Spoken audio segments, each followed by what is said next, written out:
السلام علیکم ورحمۃ اللہ وبرکاتہ۔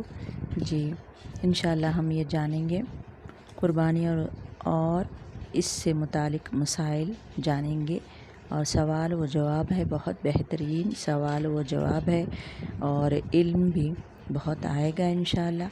چلیے جانتے ہیں وہ بزدنی علم، قربانی اور اس سے متعلقہ مسائل۔ سوال یہ ہے کہ قربانی کس تاریخی واقعات کی یادگار ہے؟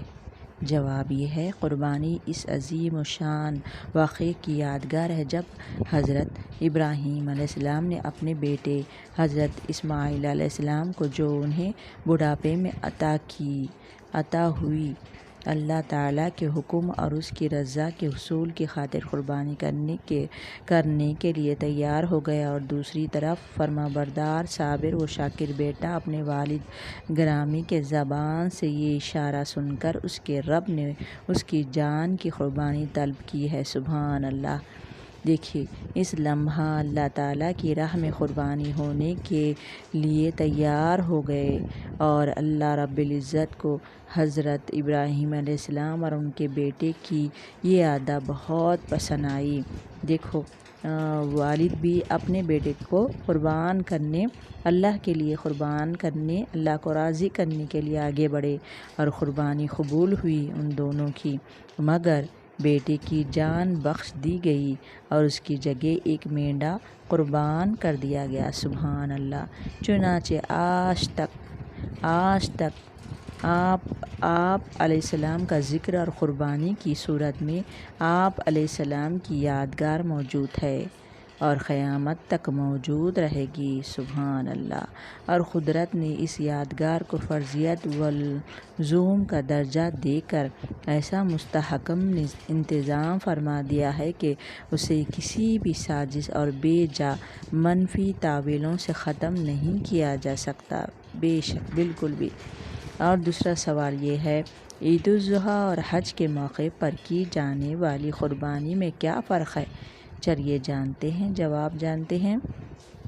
عید الاضحیٰ اور حج کے موقع پر کی جانے والی قربانی میں فرق یہ ہے کہ حج افراد ادا کرنے والے کے علاوہ حج کی قربانی غنی فقیر سب پر واجب ہے، چاہے وہ غنی ہو فقیر ہو، سب پر واجب ہے، جبکہ عید الاضحیٰ کی قربانی فقط غنی پر واجب ہے، فقیر پر نہیں۔ استطاعت جس کے پاس ہے وہی کرے۔ اور تیسرا سوال یہ ہے، کیا حج افراد، قران، تمتع کرنے والوں میں سے ہر ایک پر قربانی واجب ہے؟ جواب ہم جانیں گے۔ حج افراد کرنے والے پر قربانی دینا مستحب ہے، اگرچہ غنی ہو، جبکہ حج قران اور حج تمتع کرنے والوں پر قربانی دینا واجب ہے، اگرچہ فقیر ہی ہو، کیونکہ وہ ارکان اللہ کو راضی کرنے کے لیے گئے ہیں تو ان کو کرنا، قربانی دینا ضروری ہے۔ چلیے سوال جانتے ہیں، اگر کوئی شخص قربانی کرنے کی استطاعت نہ رکھتا ہو تو اس بارے میں کیا حکم ہے؟ چلیے یہ بھی معلوم ہو جائے گا۔ جواب کہ اگر کوئی شخص قربانی کرنے کی استطاعت نہ رکھتا ہو تو اس بارے میں حکم یہ ہے کہ وہ قربانی کے بدلے میں 10 روزے رکھے۔ وہاں پر جو یہ ارکان ہو رہے ہیں نا، تو وہاں پر 10 روزے رکھے، اور 3 حج کے مہینے میں احرام باندھ کر، یعنی عمرے کے لیے جا رہے ہیں نا، حج کے لیے جا رہے ہیں نا، تو ان کے لیے یہ بتا رہے ہیں کہ 3 حج کے مہینے میں احرام باندھ کر، اور باقی 7 روزے حج سے فارغ ہونے کے بعد جہاں چاہے رکھے، یعنی ان کے پاس استطاعت نہیں تھی تو ان کے لیے روزہ ہے، لیکن گھر پہنچ کر رکھنا بہتر ہے۔